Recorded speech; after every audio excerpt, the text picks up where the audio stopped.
Your wife and you both live in Providence, and then does she travel to New York because that's where she wants to be? Well, I travel for work. My folks live in Manhattan, and her folks live in Queens. So we have kids, and we're back and forth schlepping Yeah. grandchildren back and forth to see And those. how old are the grandchildren you're taking to New York? Yeah, they are right now at camp not far from you in Maine. They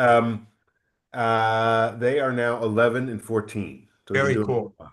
Yeah, yeah. Very cool. Okay, so we're going to do this thing here, and I will introduce you properly now. And this is In Conversation with Frank Schaeffer, and my guest is Marc Dunkelman, and Marc is a fellow in international and public affairs. His work at Brown focuses on the architecture of American community and the progressive movement's evolving view of power. He is the author of Why Nothing Works, Who Killed Progress, and How to Bring It Back. And by the way, Marc, have you got a handy copy there? Because I read mine on Kindle, so sadly I can't hold the book up and promote it, but I want to. So Can you hold that see? up and tell me the title again. Yeah, it's called Why Nothing Works, Who Killed Progress, and How to Bring It Back. Okay. And I'm going to ask you to haul it out once in a while here. So thank Yeah, you. yeah. And this is In Conversation with Frank Schaeffer. Please subscribe right now on YouTube and to In Conversation with Frank Schaeffer on Spotify and Apple Podcasts and to my Substack commentary page. It has to be said at frankschaeffer.substack. And this book, we're going to make it our selection for October. We have a book club called It Has to Be Read. And so we will re-promote it in October. I know it was published a little while ago this year, 2025, but I forget the month. When did it come out? Came out February 18th. Okay, close enough. And um, I'm always telling my wife when I look at my garden and everything growing in it, good tomato season this year, I said, it's hard to imagine what this looks like in mid-February. As you know, the Northeast, big Yeah, changes. that's right. Our That's right. producer, Ernie, lives in Arizona and his world always looks the same. But mine, it's impossible in March and February to imagine the summer. And the summer, it's like, does that really happen to us every winter? But it does. Yeah. So you get the scenario. The wild swings, absolutely. Yeah. So anyway, I want to talk about this book because first of all, I enjoyed it very much. It's a kind of a rip from the headlines thing, probably more than you would like, in the sense that so many people are wandering around asking, how did we get Donald Trump for president? And I think this book goes a long way to answering that with a series of ideas that are not the usual ones in terms of populism or the evangelical right, which I came from as a child and left, or these things. It deals with what I'll call the sort of Penn Station phenomena that you begin with in terms of what happened in New York City, and then you use that as a template. So what I did is, besides loving the book and wanting to make it part of our book club, I took the liberty of pulling some things out of the book in no particular order, that if I was your publicist for this book or the publisher looking for things to release, this is how I would kind of open the discussion. And these are pulled from various parts of the book. This book was written not to prescribe the specific changes that should be made in every realm of public policy, but to argue for a shift in narrative. But even if progressives aren't actually bent on tearing down every manifestation of public and private authority, the conservative criticism that progressives hate America draws strength from the naked reality of our cultural aversion to power. Conservative critiques may seem to those inside the movement as something close to preposterous. Progressives typically bill themselves as beacons of more government. But the public's recoil when Barack Obama suggested that red America was clinging to guns or religion, and when Hillary Clinton labeled some Trump supporters deplorables, didn't emerge from thin air. And then you say, beyond conservatism, populism, MAGAism, and whatever other forces are pushing in contrary directions, progressivism is undermining itself. The cultural aversion to power hasn't just tied government in knots, it has diminished the movement's broader appeal. It is at the root of contemporary progressive exasperation. Some will argue that's preposterous. Pointing to Trump and his supporters, they'll dismiss out of hand any notion that progressivism should be held culpable for its own frustrations. So I kind of set the book up that way because I want people to understand that this book is incredibly topical. It reads like a series of really good articles out of the Atlantic or the New Yorker in the sense that you tie it with stories into the moment we're in, but also with the history, um, Madison, Jefferson, and these other people that are kind of through lines. So I guess the first thing I'm going to ask you to do before we get into the specifics of what the book is about, and it's a really, really, really, really important book, because I can tell you as someone who does, 2 podcasts a week and reads 2 books a week to do that, and I've talked to 100 authors and the editor of the Wall Street Journal and all sorts of interesting people. Probably the single most the most usual topic we eventually get to, no matter what the book is about, is how did we get here? We being basically people with a progressive point of view most of the time. Or I ask my right-wing conservative friends, like the editor of the Wall Street Journal, how do you think we got here? Because obviously the feckless Democrats are in real trouble right now. What gives? And I got to say, Marc, your book comes closer to answering that question in one place than anything I've read. It's like, yes, this makes sense to me. So we're going to unpack what the book says.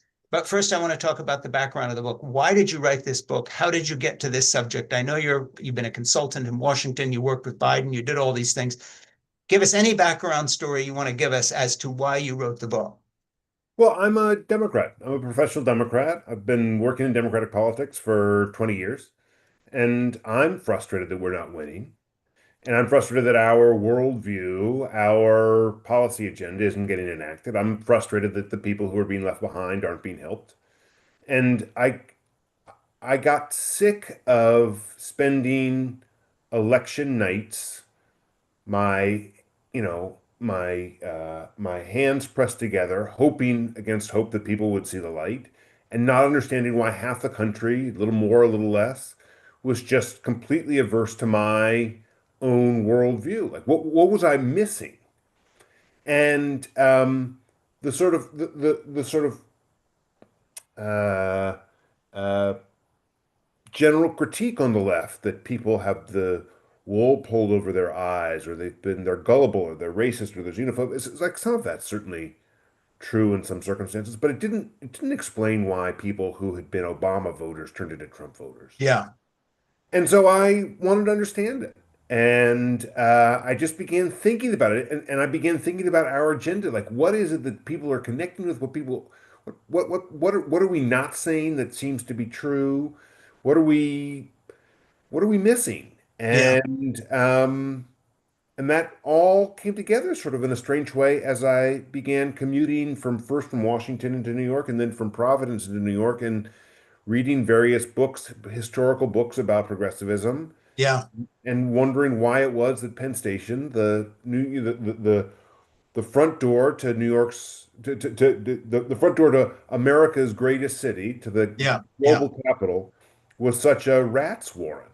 yeah. And could progressivism and its frustrations be explained in that analogy? And that's Yeah, what and it the thing is, the title of your book, it's interesting. I live on a street here in a little town in Massachusetts, and everybody thinks of this area of the North Shore as kind of liberal, but actually not. I'd say a third of my neighbors voted for Trump, some of whom are lifelong Republicans of Democrats would describe as the worst sort, but others simply very much in line with what you're writing about is, hey, nothing works. Let's try anything. Let's just try anybody who shakes this system up, yeah. because obviously, whatever this is, it's not working. And then, of course, you cite the big examples. We can't build a high-speed train. Penn Station is a disaster, and we placed one of the most beautiful architectural creations in North America, and so forth. You go back into the history of New York and the big destruction of neighborhoods and all the rest of it, um, in terms of the way so many liberals and Democrats developed a kind of antipathy toward and suspicion of every government action. So between the right wing, which basically doesn't want to do anything in terms of government or make it all private enterprise, or so they say, even though they're using the government a lot right now to hound enemies of Trump and so forth. And then on the left, you outline these factors in a way I've never seen before. So one of the things that I wanted you to do, because it's important to your book, and then we'll get into a lot of details, is would you please spell out the whole Hamilton versus Jefferson thing that runs through the book? Let's start there because I found that very informative. I'd never quite thought of it that way. Can you just lay that out, and then let's get to what I'll think of as the kind of more timely specifics, but you can't really understand the book until you get into this Hamilton Jefferson thing. Would you just talk about that? Sure. So Walter Lippmann, who was maybe the preeminent journalist of the 20th century, Right. had this phrase that he coined in the early 20s called that the world is so complex that we ordinary people develop pictures in our heads, stories in our heads that explain the world to us. And I think that progressives generally have two stories in their heads. And the first narrative is that there's some problem, some tragedy of the common. We don't have good roads, or don't have good schools, or don't have enough parks, or whatnot. Yeah. And the frustration of that is something that none of us individually can solve for ourselves. So power itself needs to be lifted into some institution above us that will do the thing that we all need done. Build the park, erect the school, plot the rail line or the electricity line. I call that a Hamiltonian idea because Alexander Hamilton wanted to create big, powerful institutions that would make America. He called it Hercules in the cradle Yeah. when during that period, and the sort of notion that America could be a great thing if money and government and everybody were sort of rowing in the same direction, and that required leadership. So it means Yeah. taking power at the community level and putting it into some institution above us to do something great, like the Tennessee Valley Authority, the Social Security Administration, the Interstate Highway System, you name it, NASA. All of those are Hamiltonian institutions born from the Hamiltonian narrative that power needs to be moved up. Yeah, and big ones coming out of the New Deal and the whole electrification of the South, and you go through all these great examples. Correct. So that's one narrative that we progressives hold on to, our Hamiltonian narrative that power needs to be taken from where it is and be pushed up. But Yeah. there's a second narrative, and that's the Jeffersonian narrative. And the Jeffersonian narrative is not is essentially that there is a powerful institution above us that is abusive and coercive, Hmm. and that it is Jim Crow, or it is powerful banks, or it is the patriarchy, or it is some shadowy machine that Hmm. operates in the dark. And Daily in Chicago, whatever. yeah, whoever it is, and that the way to salvation to make America better is to take Mhm. that power that's been coalesced in some institution and push Yeah. it down to individuals. So that's Yeah. how we think of, for example, reproductive rights on the left, right? We don't Right. want some bureaucratic body telling a woman what she can and cannot do with her body. Yeah.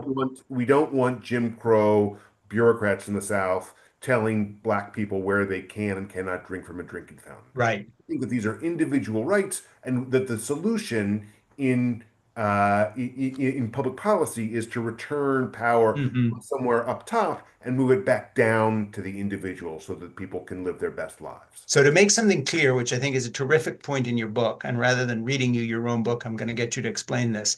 What I'd never understood before is how that Jeffersonian model and the Hamiltonian model combine in their worst moments, if you want to put it this way, into the stasis that we have now, in the sense that, by the time you strip power away from the big agencies or the government or whomever that you fear are abusing power because we don't want them to tell us what to do, on the one hand, then on the other hand, you've kind of paralyzed the ability to do a big thing, to do a program, to build a high-speed rail. So I'd like you to give us a little lecture here briefly on how, forget these things in themselves, but how have they come together, and give us some examples as you do in your book to strip us of the ability to get anything done. I mean, you're the author of a book about who killed progress and how to bring it back. why nothing works. And one of the reasons you talk about, you tell the stories of, you illustrate very well how it is that nothing's working. But I think one of the brilliant through lines of your book is that you illustrate that this Hamiltonian and Jeffersonian thing that liberals have adopted, conservatives have adopted, and seesawed back and forth on again and again, has somehow combined to give us a situation where nothing does get done. Just that aspect in your book, I really would Yeah. like to drill down on it. So my view is that like it's a pendulum, right? Yeah, And at one end is progressivism at its most Hamiltonian, and yeah, at the other is progressivism at its most Jeffersonian. yeah, And there was this period in the middle of the 20th century where progressivism was almost exclusively Hamiltonian or yeah, overwhelmingly Hamiltonian. And yeah. so our view generally was we have a problem, whatever it is, we trust the government to fix it. We Sure. believe that experts and science and rationality and big bureaucracies doing the public's bidding, that that's the solution. And Yeah, that felt certainly, after the Great Depression, when the federal government came in and really was viewed to have saved the country from morass and from fascism. yeah, Then in the Second World War, when the government saved us from the specter of Nazism. Then in the sort of the post-war period, when the government is saving us from the specter of communism. In all these moments, we are pushing power into big, powerful bureaucracies. And for progressives, that seems like the right thing to do. We're going to create the interstate system and NASA and the Tennessee Valley Authority and you sort of name it. Like the narrative in our lives is how do we get more power into the hands of big government? That was right. what we thought. And then we get to this point in the late 60s, early 70s, where we see that these big bureaucracies, which we thought were going to do good, are not. That they Hmm. are spraying DDT on our crops and creating birth defects. That urban renewal is tearing down whole blocks of big cities and immiserating people. That the Yeah. highway system is destroying the urban fabric of lots of our great metropolises. That the military industrial complex is sending us into a war that seems unwinnable. And finally, Yeah. the Nixon administration gets involved in Watergate. That is clearly, it seems clear at that moment that the old Mm. patriarchy, the old bureaucracy, the old system that we had Sure. invested so much faith in for decades was in fact corrupt and bad. Yeah. So we move from this Hamiltonian notion, just like a whipsaw, into a Jeffersonian mold, where our idea is in order to save the republic, we're going to put new restrictions on these government bureaucracies that have Hmm. all turned sour. We're going to make it Yeah. much harder to build a highway through a congested minority neighborhood. We're going to make it much harder to build a railway by creating all sorts of new environmental standards. We're going to create new opportunities for people to sue, to have standing in court if they don't like what the local bureaucracy wants to do with their neighborhood. We're going to create all sorts of checks on centralized power. Yeah. And it's been 50 years, and that's been out. That's been the story, as Walter Lippmann said, that was the story in our heads. The story Yeah. in our heads was we are going to fix things by returning power to ordinary people. Yeah. Yeah. We've done such a thorough, we've done such a thorough job of that, Yeah. that today there are so many restrictions on government that you can't even get a good project going. Yeah. And you worked for the Biden administration, of course. He was thinking big on a few projects, but it's not that those have quote come to nothing, but the original promise, even of those very recent projects, has not been realized. It is they've also either died the death of a thousand cuts, or they're enduring them now, or you talk about that in the book. Just give a few specific examples besides those more recent or less recent, as you like, of things that haven't worked. I mean, we've talked about high-speed rail, and then one other thing I just want to throw in is the kind of unhigh-minded obstructionism where environmental laws are used to make sure there's not a homeless shelter next to my house because I demand another environmental study, whatever, that sort of NIMBYism.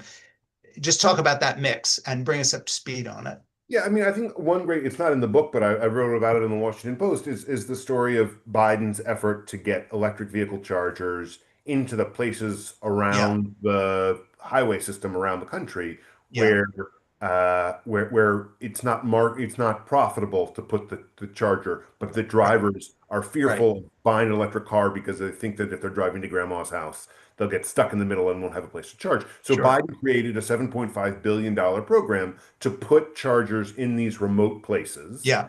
He doesn't have a federal workforce to do it, so he has to give the money to the states. The states then have to determine where the soft spots are in the system. Sure. They then have to contract by, but through competitive bidding to companies they don't know at all with Yeah. various standards to make sure that the chargers work in the right places. That money then has to flow through from the federal government to the state government to to the charging company. The utility, the Biden administration has no control on, then has to connect this remotely placed Right. charger in the Right. middle of the right. So he's the Biden administration has put $7.5 billion behind this project, and 3 years later, when he leaves office, only 58 chargers have actually been brought online.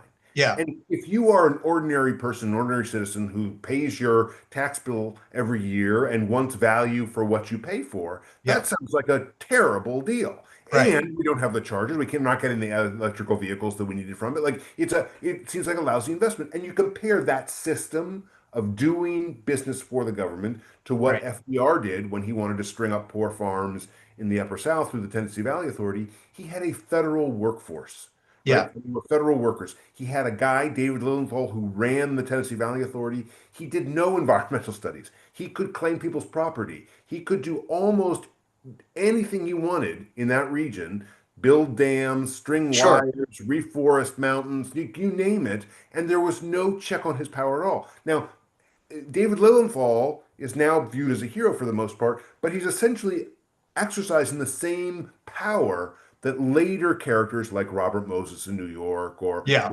Mulholland in LA, figures who would do things that people really didn't like. Yeah, I mean, you use Moses as a good example to open the book with in terms of ripping up all these communities in New York, and he's going to put the freeway here, and that's the end of the story. Sort of what you might call in today's terms, the kind of Chinese Communist Party method of high-speed rail. We're not doing studies, we're just building it. Correct. And so the frustration that people have now is that it was lousy when Robert Moses could build the Cross Bronx while Right. everyone screamed, "Please don't do it. Please don't ruin our neighborhood. Please don't Yeah. do this to us." There was and he turned a totally deaf ear to them because he didn't have to listen.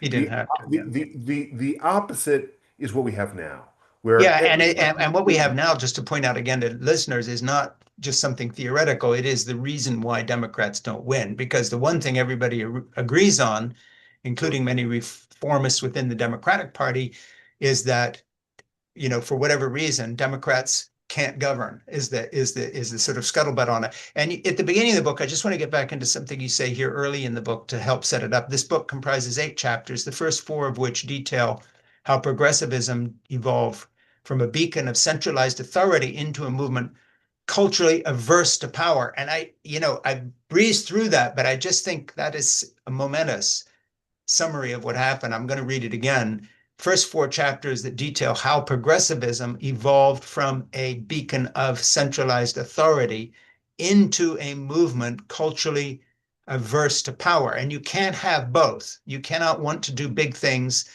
change stuff, and then take the examples of where it blew up in our face and get so nervous that we then wind up with what the rest of your book is about, is giving us stories of how this didn't work out. The latter 4 chapters detail how this shift played out in various realms in the movement's efforts to regulate greedy corporations, to keep housing affordable, to build public works, to build clean energy future capable of thwarting climate change, and so forth and so on. Every chapter begins with a story designed to illustrate how the progressive schism um, has framed a certain moment or shaped the movement's approach to a certain challenge. So that's kind of how you set the book up, and then we'll get into quotes from later.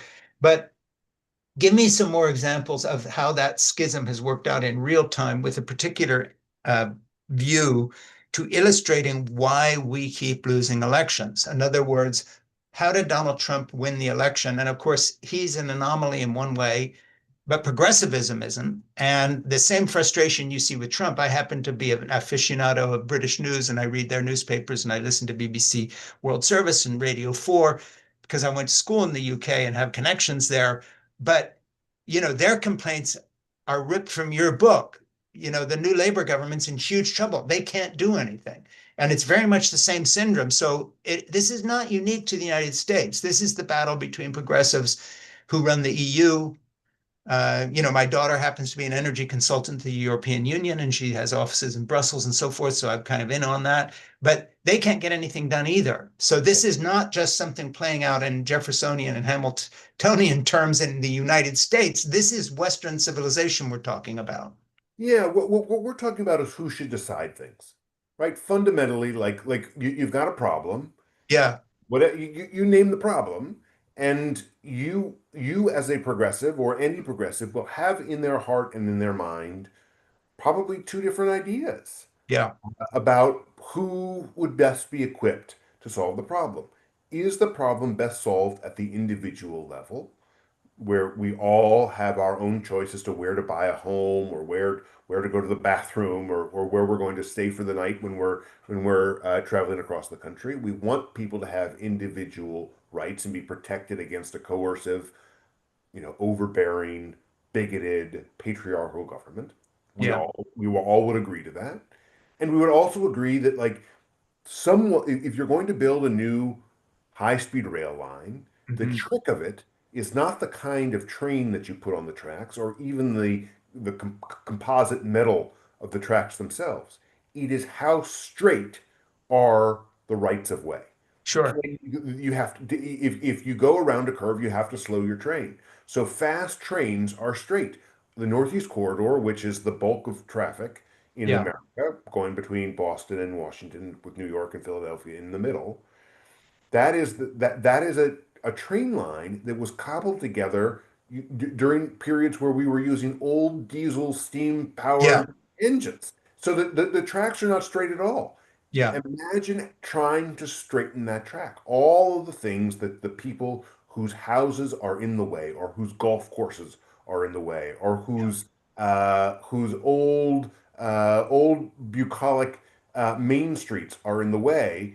Those places, the question is who should decide? Should those places be preserved, even if it means people are taking very slow trains? yeah, Or does some person, institution, authority, bureaucracy, should somebody have the ability to say, these number of homes are going to need to be taken yeah, on the one hand. On the other, if we build this train line, then hundreds of thousands of car miles of carbon emitting yeah. vehicle Vehicles, miles sure. traveled will be reduced because people will be on a fast train that is electrically powered rather than in an internal combustion car. That's Yeah, it like was that's interesting. not In reading the book, you had a couple of what I would call subheadings. You have trains. Today, many will find it difficult to appreciate the degree to which the railroad industry emerged during the late 19th century to become for America what the Catholic Church had been to medieval Europe, an institution so suffused with power and so central to everyday life that its decisions rippled across the whole fabric of American society. By the way, you write beautifully. That's a typical paragraph of the book, and you're okay. So who would think, okay, I'm going to compare the power of the Catholic Church in medieval Europe to the railroad industry in the United States in the 1800s or whatever. The ensuing economic turmoil eventually connected to something deeper, something cultural. The late 1800s were awash in tension centering on questions of immigration, urbanization, racism, among other topics. So you kind of broaden it out. And then electric power, and like a conquistador bringing news of the savior to the new world's pagans, this was someone who was bringing the electric power, was determined to proselytize the miracle of rational administration to the victims of free enterprise. Centralized public power would connect for a system that didn't work. And while other realms of the New Deal, Jeffersonianism would carry a brighter torch.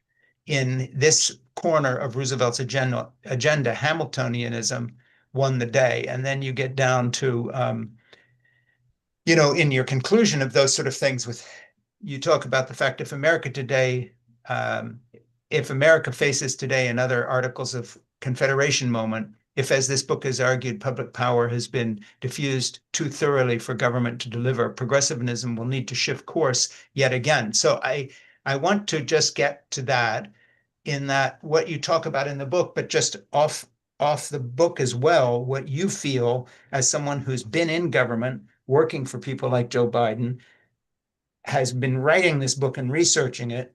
In the best of all worlds, how would you see balancing this dispute between the kind of libertarian NIMBYism on the one hand, and then on the other hand, the idea that we've got to do big things or perish, not just economically, but even ecologically.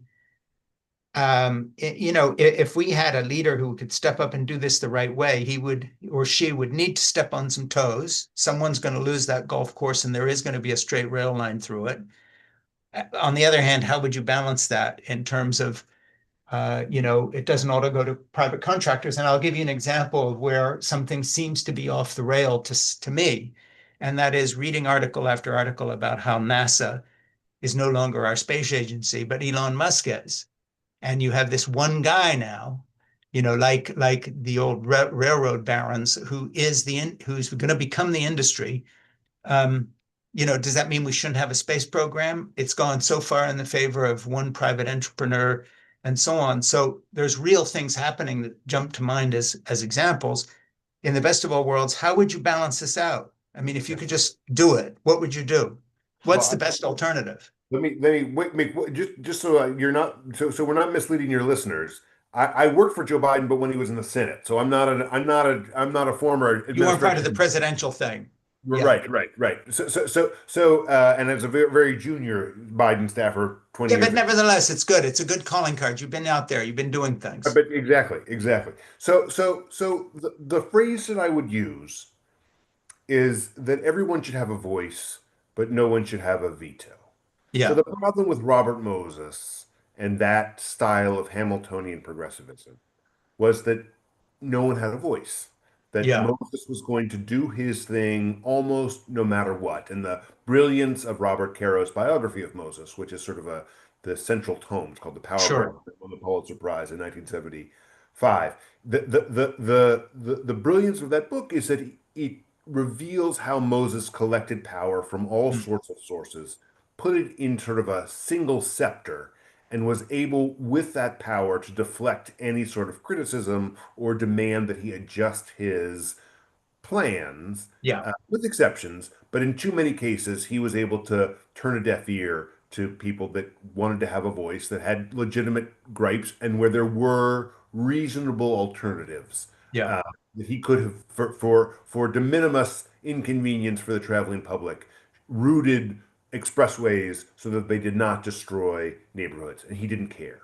yeah, Other end of the spectrum, at the other end of this pendulum swing, is one in which anyone who has even the slightest objection to a big public work yeah, has the ability to veto it, right? That yeah, they can file an environmental lawsuit, they can claim that the government's decision on the route was arbitrary and capricious. They can say that they didn't study this thing or that thing, that there are going to be negative environmental consequences, that there's an endangered species of orchid that's going to be eliminated if we do this project, whatever it is, to the point that whether or not they prevail in court, they've delayed the project so much that it's much more expensive. It makes it sure. impossible to do other projects, and it may the person who's championed it may give up. Those are the two extremes. And it's for you and me and your listenership to think of what would be a fair process. Yeah, If you were to say to a group of 20 people, like, we need to create some new route from yeah, point A to point B. We need to extend an electricity line from point A where there's cheap, clean energy to point B where they're dependent on fossil fuels. We're going to create some sort of process by which we choose what the route is, or we'll choose not to do it. But we want, at the end of the day, for even those who don't like the outcome, to right. feel as if they've been heard, that they had a fair hearing, that the person that ultimately decided took their concerns to heart, Yeah, and realistically we need a process like that, right? Where everyone feels like, even if they don't get what they wanted, even if it ends up that their sure. golf course is sacrificed to the straight right of way for a fast train, that at least they've had a fair hearing and someone has said, for the good of the country, we Yeah, need this slice of land so that people are out of their cars and we're not spewing unnecessary carbon into the atmosphere. the, that process exists in all of our lives. I love to tell a story. When my kids were a little younger, my wife would get home from work on a Friday night and she'd say, I don't want to cook. And I certainly don't. I certainly didn't want to cook. And so we'd say to the kids, let's go out to dinner. And then it was the four of us, my 8-year-old, my 11-year-old, my wife and me, and we would have to decide where to go to dinner. And we Mm, had wildly different proclivities, right? The 8-year-old just wanted donuts for dinner. And the 11-year-old always wanted a fried chicken sandwich. And my wife always wanted, some sort of weird vegetarian food. And the question in that moment is like, what is a fair system sure. so that everyone gets feels as though they are concerned. Now, in that case, it might be that the parents get to choose every time because we know what's healthy. It could be that you decide that everyone should Yeah. get everyone should get the successive turn. So one out of every four times we're eating donuts for dinner. It could be that you make a system where everyone gets to throw out an idea and then the other people can veto it, which is essentially what American society has developed. And what it means is that Helen, my 8-year-old, who only Yeah. wanted donuts, would realize at a certain point that she could just veto everyone else's suggestion Yeah. Yeah. until she got her donuts, right? So we need some sort of system, as in a family, where everyone can be heard, everyone's ideas and concerns are taken seriously, but then at the end of that deliberative process, someone is given the authority to make the call. And it's not going to be a call that has no negatives, right? These are hard decisions. Sure. We're weighing different public goods, but it can't be that everyone who has a slight quibble with Yeah. whatever project is proposed is able to shut it down. And that's the situation we're in now. Yeah. Yeah, I want to float an idea past you, and I'm not saying this is my idea and trying to get you to um, discuss it, but I really sometimes wonder this, and that is that in the same way that your book looks at this situation that we're in, where we can't get anything done. By the way, hold the book up again and read the subtitle Sure, let's see. so I can So reintroduce it. there Yeah. it is. Why Nothing Works, Who Killed Progress and How to Bring It Back. Yeah, and by the way, the only reason I'm not waving your book around is because I read it on Kindle, and that way I can cut and paste my notes efficiently. Otherwise, I can't. But I want to go to kind of a philosophical question because you're an observer of an American politics. I come from a religious right background. My father was working with Dr. Siebert Koop, who was Ronald Reagan's Surgeon General back in the 70s and 80s, and really at beginning, most historians say the evangelical involvement in the pro-life movement, the anti-abortion movement. I was very much his nepotistic sidekick at that time, although in my 20s and so forth. So not exactly the same guy who's sitting here at age 73. But that said, that arc of my life has given me a particular ear and sensitivity for the world from which MAGA comes, at least it's in its white evangelical roots. I understand those people. I grew up with them and so on. And it seems to me that one of the problems with the progressive movement, aside from what your book is about, and this is what I want to run by you, is that where it looked for the big achievements, in other words, the equivalent of building, the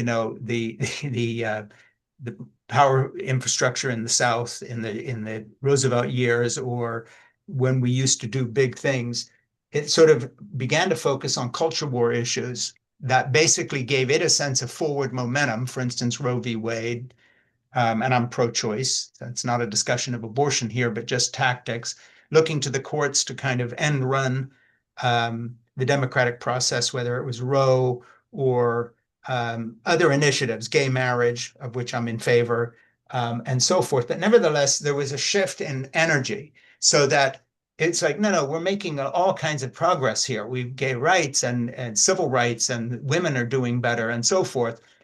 We'll take those as our big wins. And in the meantime, the world everybody actually lives in, which is not just the idea of lobbyists and ideas and feminism and gay rights and so forth, but it's like going through Penn Station every day on your way to work and looking at this, or, you know, potholes in the road or other infrastructure projects that aren't happening around where I live.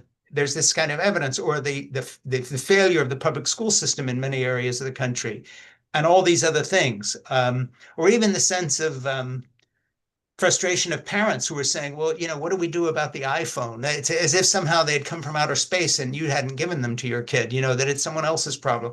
All these kind of rising frustrations, I think, had a lot to do with the fact that the left quit concentrating on making people's lives better, where most people spend most of their time, which is not worrying about pronouns, but worrying about how long it takes to commute to Boston every morning to work.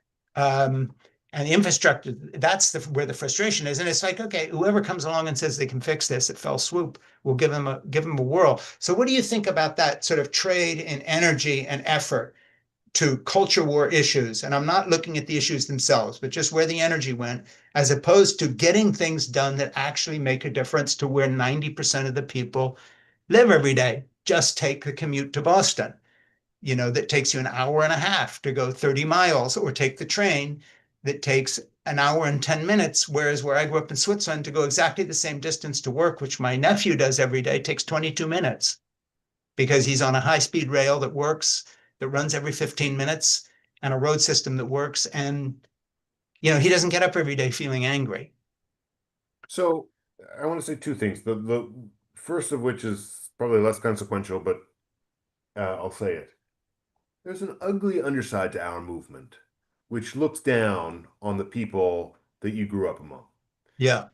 Even when Roosevelt was supporting the Tennessee Valley Authority in the Upper South, his idea was not just that he was going to deliver a good to poor people who were suffering because they were not yet connected to the grid.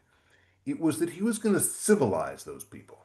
Mm-hmm. He viewed himself as sort of a country squire, and these sort of the sort of hoi polloi that were living in the mountains Yeah. needed a little touch of his magic.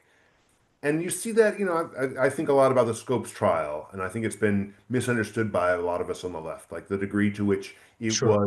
it was even in the 1920s, the educated elite pushing their ideas on people who had a different view of science. The Tennessee, just as a sort of an aside, Tennessee in the Scopes trial was not mandating the teaching of creationism in the schools. It Mm-hmm. simply disallowed the teaching of evolution.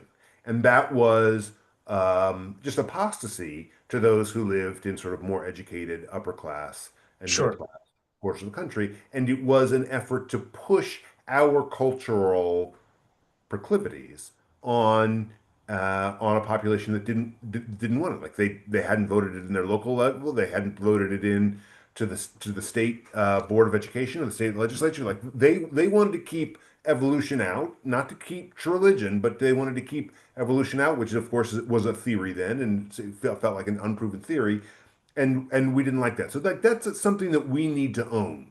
And you can see right from there to the Obama comment or the Clinton comment that you cited earlier. That is a feeling that has existed in the country, certainly among those Yeah. who have been evangelical, white working class for generations and generations. That's not a new thing. The second thing I'd say, which is sort of more relevant to your point, is that the elements that we as a movement have focused on since the 70s are all elements that are derivative of the of the Jeffersonian worldview. Yeah. That there is a powerful patriarchy that is keeping down African Americans, that is keeping down women, that is keeping down people in the gay and lesbian community, whatnot.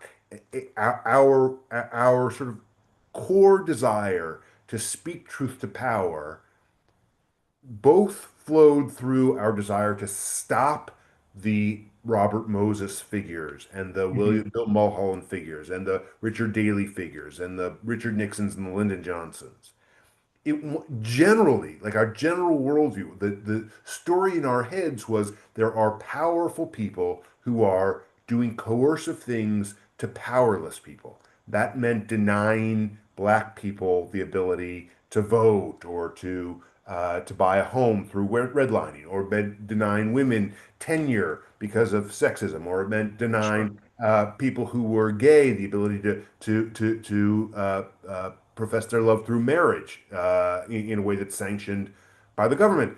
And those issues fit into the same worldview that viewed America's sort of patriarchy as inherently suspect. So the cultural aversion to power that I talk about in the book applies equally to the sort of world of infrastructure as Yeah. it does to the world of culture. And so you're right. I mean, there is an element, the ugliness of the progressivism's view of the people who lived in Dayton, Tennessee during the 1920s, or of Roosevelt's view of the people in the Upper South who he was civilizing through his Tennessee Valley Authority. Roosevelt had an opportunity during his early tenure to stand strong on lynching legislation. There was a terrible lynching on the eastern shore of Maryland, Sure. and there was a lot of pressure from the NAACP and other black leadership organizations for him to take a harder stand. And I think Yeah. there was some decision he needed to make, whether he was going to campaign on the issue or sign legislation that might be passed in Congress against, sort of a civil rights bill there in the 1930s. And Eleanor Roosevelt said to the advocates, like, he can't do it. If he does it, he won't Mhm. be able to do all of these other things that he wants to do economically. And like Yeah. that's a moral quandary, right? It's very easy for us to say that he should have signed the anti-lynching legislation. And lynching is, of course, this terrible scourge on American history and on our tradition. Um, but like in the same way that there are choices to be made about where the rail line is going to go, there are these Sure. competing political priorities. And the priority for progressives over the last 50 years, for good reason, but perhaps to excess now, has been Yeah. that we are in all manner very worried about the coercive power of government. And it's to the point where government doesn't work, which is itself a scourge for Democrats. So talk a little bit about the irony that you do in your book touch on here. So this is not off the subject of your book, um, but let's get to this irony of uh, the fact that we've had this conflict in the progressive movement, and we would all agree on one thing, the balance between the Jeffersonian and the Hamiltonian view, blah, blah, blah, and so forth and so on, all of which is true. And you make a great case for in the book, all the stories that back it up, and that we can't get anything done, why nothing works.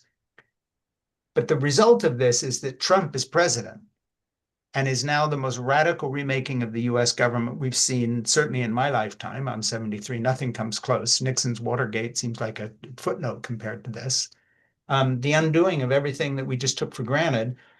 And there's a sort of a triple irony there because, yes, my evangelical cohort put him in power, but so did a big chunk of Black Americans and Hispanic Americans vote for him because they too live in this culture where all the frustrations of not being able to get big things done has impacted them massively. Um, in terms of high crime areas and jobs and all the rest of this, but also, again, going back to those culture war issues that the left sort of assumes, oh, well, these are Black people, they're brown people, they'll vote for our guys because Trump's a racist. Yeah, but they're also pro-lifers and they don't believe in gay marriage and they come from Hispanic Pentecostal culture of religion or Roman Catholic backgrounds. And there's this been sort of aversion on the left to deal honestly with who, quote, these people are. They're not all one group. So, how do you explain the irony that this aversion to power has put Trump in power? How did that happen? I mean, how does this wind up the worst possible of all scenarios being the result of liberal slash progressive inability to get things done? And now everything we feel suspicious of has not only happened, but has doubled down and turned into the Trump presidency and the MAGA movement. I mean, this has got to be one of the great reversals of history. I mean, I was listening to Bernie Sanders do an interview not long ago, and he was asked about people's frustration. And he said, well, I'll tell you the reason that the problem. It's that everything is corrupt. The whole system is corrupt. The oligarchs run everything. And well, if the oligarchs run everything and government is there, why would you ask or believe as a voter that giving more power to government would get us Yeah. out of this mess? If everything's so corrupt and government is already there, then why would you give more power to the people that can't build roads, can't build high-speed rail, Yeah. housing? And uh, I think that again, this gets back to the stories in your heads. Democrats are selling a lemon product, right? Like if government Sure. is working and we're asking people to give government more power, it doesn't make Yeah. any actual sense. And so whatever your background is, if you are white, if you're Hispanic, if you're black, if you're mixed, if you're religious, if you're not religious, like, Yeah. that's a lousy political position to be in. And Yeah, Trump, and I think Bernie Sanders is very illogical in that because, again, as I say, I'm an aficionado of British news, and of course, he's a pale imitation of the British left.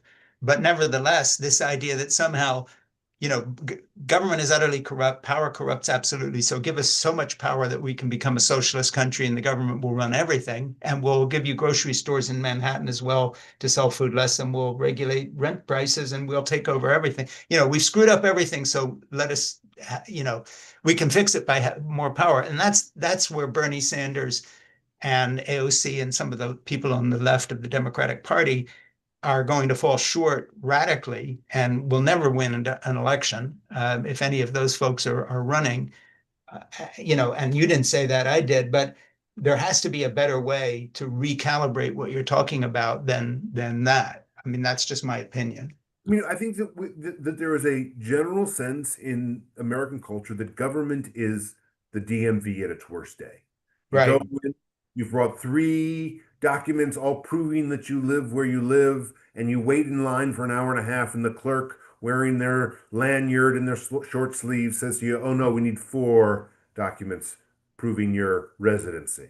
And you have Yeah. to go back and schedule another appointment. That's what government, that's in the public imagination, that's what government is. And Yeah. that would make sense that a government that operated like that can't build a train station, can't build a rail line, can't get clean power on the grid, can't build enough housing so that we can all afford our mortgages or rents or whatever we have. Yeah. And so the challenge for progressives, it seems to me, is to take a bunch of singles and doubles rather than announce grand plans to remake the world as it is, as frustrating as the world is. We need to build small systems that work, that are responsive, that Yeah. make decisions expeditiously about things where there is public discomfort, right? Well, for instance, just give you an example of a small thing that might happen. Rather than trying to imitate the British national healthcare system, which, by the way, is in complete chaos right now and falling completely apart, and having a single payer system, which Bernie Sanders wanted, Medicare for everyone, companies out of buying small hospitals and driving them out of business and reselling the real estate, so at least we still have a local hospital. The solutions the left offers, unfortunately, have been tried everywhere before, and not just in this country, but they don't have a good track record. And as someone who has stood in line at the DMV for a license and had to go back and get more documents, I'm always glad to go to Massachusetts General Hospital and get my checkup where it's not run as a government institution. And I'm not about to change that, even though I know there's tremendous iniquity in the way our healthcare system works. But I am your average American in that the idea of the government taking the whole thing over and suddenly becoming the entity, I don't know one area of my life where that works at this point as well as, say, the parts that work better, um, that I'm still grateful for. So I think your point is good, and that the the progressive movement is going to have a tremendously difficult time on a general national level selling more government involvement in ordinary parts of our lives. I don't know if that's what you're saying or not. Yeah, I'm saying that our brand, rather than being for more government or more government control, should be value for the taxpayer dollar. Because Yeah. certainly people are not going to be getting good value from the Trump administration, right? Right. We're already seeing them, take a sledgehammer to bureaucracies that provide real value to people that people probably have underappreciated, but that are important in their lives in ways that have been invisible. And people are going to feel that Yeah, eventually. What I exactly. like to say, but I mean, there's a terrific project at NYU called the Transit Cost Project, where they show that the Second Avenue subway in New York City per mile was 6 times what it was, and in Spain, to build a couple of miles in Houston was the cost of building all the way across Madrid. So, like, we know there are systems where government can be an effective steward Yeah, uh, of taxpayer dollars, and people get the things that they want. That someone makes the difficult choice about where the railroad should run or the yeah, electricity line should be posted. Um, but that should, rather than claiming that we're going to completely change the political economy of the Western world, we need to just focus on the nuts and bolts of making government work because nobody's doing that. yeah. And we've got a long history of government being pretty effective when we focus on these things. We just haven't been focused on it for a half century. Do you see anybody out there who is talking about this that has any credentials to actually guide us? I'm not asking you to make a presidential pick or a congressional pick, but it seems to me that that very discussion you bring up, there are other books about it that are out right now, is just becomes another bone of contention in the Democratic Party. Okay, now we'll fight about that. But I don't see any, cohesion and unity in addressing what you're talking about. I just see Bernie Sanders doing his thing, AOC is doing hers. Other people, are talking about not having trans athletes in sports. And if we do that, we can get elected again. But I don't see a unified message coming from the Democratic Party with a kind of a leadership that will inspire. And, I don't want to be a pessimist, but I think unless something changes, we're going to be looking at JD Vance and all these other people waiting in the wings all the way down because Trump's immense corruption, Bitcoin, all the rest of it, um, the prices will go up. The economy is going to have a problem. I really think so. But that said, I don't think the Democrats are making a case for voting for a progressive agenda. I see them fighting amongst ourselves. I don't know. How do you see that?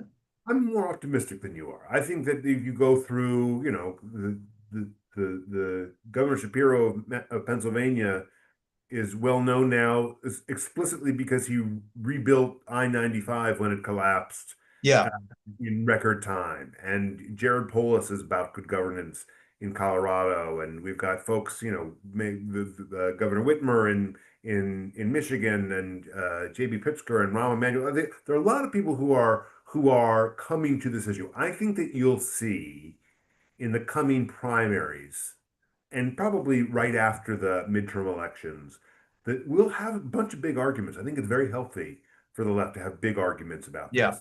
We'll see what prevails among the Democratic electorate. But like in the way that you've responded to my argument, which is that like things aren't getting done and no one has been talking about this. yeah, I almost always get that response. People are like we're having the fights that they have on cable news networks and having those conversations too often, and then someone just changes the subject and talks about this.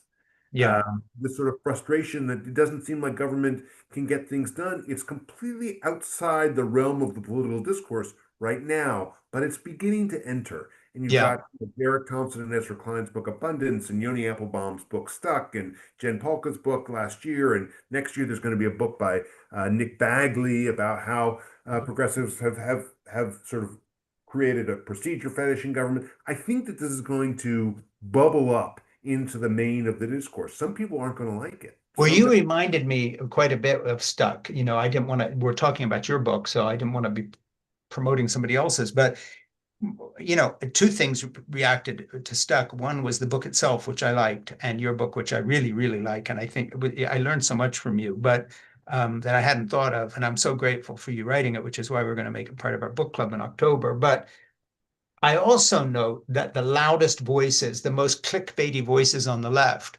immediately zero in on books like Stuck, and I imagine on your book as well, saying, "Yeah, but we've got to still be doing this stuff." So I think as long as Bernie Sanders is a spokesman for a sort of a British style left wing socialism as applied to America, which is basically his whole shtick, And, he's talking to a Democrat voting Americans who don't happen to listen to BBC Radio 4 every day like I do, and who literally chart the pettiness of the total disintegration of the national healthcare system, which is happening now as the doctors are on strike again, by the way. Um, the young consultants and these people, there's a disconnect here. So when people like you stand up and say, look, we've got to address these things, the first thing that happens is people on the left of the left immediately target you and say you're apostate. So they'd rather talk about your ideological purity than whether we can ever win an election again. And I feel that's a tremendous problem. I don't want to tax you with the answer, but is that a thing, or am I just more pessimistic than you are? Well, I think that social media warps our views. Yeah, Well, then the small dollar donation world of people who are really motivated by politics, yeah, that warps our sense of who's voting and how America has changed, how our yeah, ideology has evolved. My view, you're right that there is sort of some left-right um, or center left moderate versus far left socialist discourse in the party. My view is that, like, in the end, um, if you believe in a single payer system, I don't. It sounds like you don't either. But if you believe that that's the way that we should go, then the first thing you need to do is restore faith in government. And yeah, that's what I think people who've written Abundance or Yoni Alabama who wrote Stuck and we're just making an argument that the government doesn't work and that we can have fights about the shape of the healthcare system and what sure, reforms we need to do down the line. First, if progressivism is going to win, all of us need to make sure that the things the government does do now, it work. does competently. And so I And don't think, by the way, I think that's a huge point, and it can't be made enough because that's not what people are talking about. They're talking about the details of the program. Do they like single payer? Do they not? As if that's the thing. But of course, it's not the thing because if it's like if every single time this and that airline flies, two-thirds of their planes crash, the problem is not how to talk you into flying. The problem is you're not flying that airline, and people don't trust the US government to efficiently get things done. right. We need to build and we need to articulate a system. We need to articulate how it is that we're going to build systems that make hard decisions. Mhm.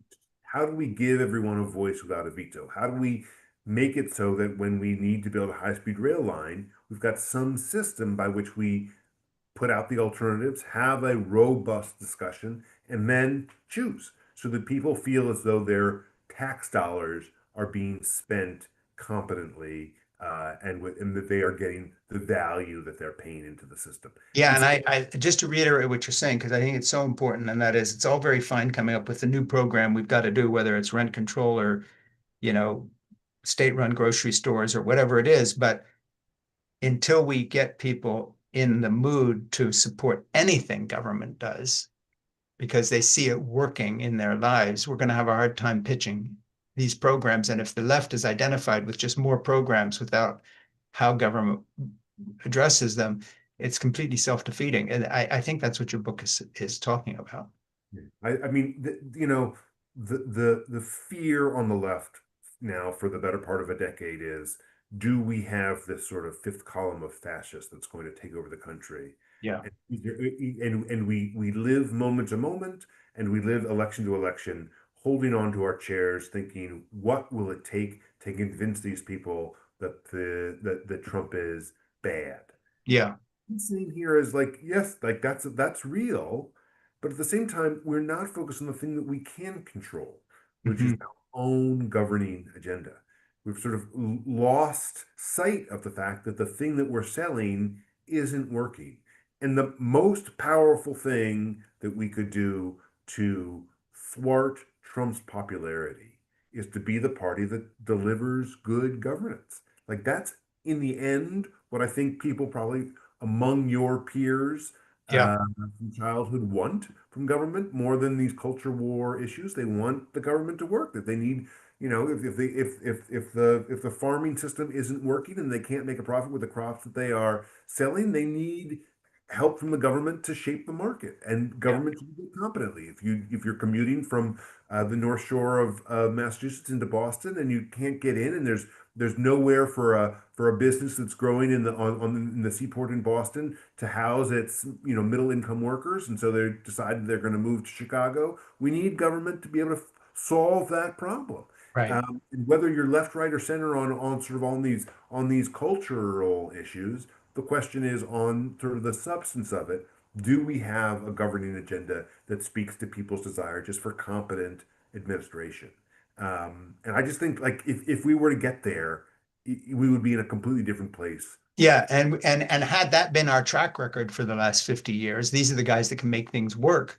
You would not be replaced by a no pun intended sort of trumped up con artist who is who basically drove all his own businesses into the ground and went bankrupt numerous times and has done not much more than enrich himself while in office and sign all these directives and so forth. So let me just plug the book here again and wrap this up. This is In Conversation with Frank Schaeffer, and we're talking about why nothing works. And by Marc Dunkelman, and we're going to make it our book club offering in October. Um, and the only thing is that I would ask a favor to you, Marc. I'm going to sign off here in a minute. But before you do, please stay on for another moment and talk to my producer, Ernie Gregg, because we would like to ask you a couple things. One, how can we promote your book and tie it into our book club? But also, are there people we should be talking to that you can make an introduction to? Some of our best guests, and they don't have to be famous or authors or anything, come because there's someone we haven't thought of who's done some thinking in an area that you now know I'm interested in because we've just been talking about your book. So talk to Ernie, and if you can give us a few names and make some introductions, that would be great. That would really help us out. Sure, happy to do that. And once again, this is an incredible book. I learned a lot from it. I really enjoyed reading it. You're a really good writer, and you bring up incredible examples that are just like you wouldn't think of, federal policy and the Catholic Church in the Middle Ages, whatever it may be. So thank you for writing a book that's both entertaining and instructive, but also I think brings up the point. I mean, this is the big point. How do we get anything done so that Democrats can ever win another national election and change our reputation? If people want to change something, I would just say what's in your book is a really, really, really, really important contribution to the story. So thank you. Thank you for having me on. Yeah, really appreciate it. So stick around and talk to Ernie. Take care. Thanks, Marc.